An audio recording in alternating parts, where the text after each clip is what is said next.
ina nan tare da kai Mujawa.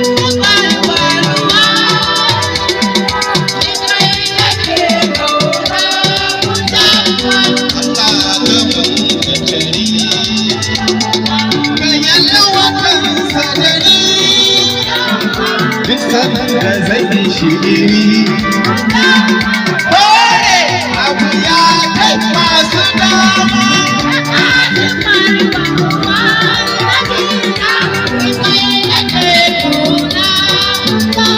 salati jallallah mai kau da jalala kan tawar rasulallah salati ya kai mu gaban Mujawa.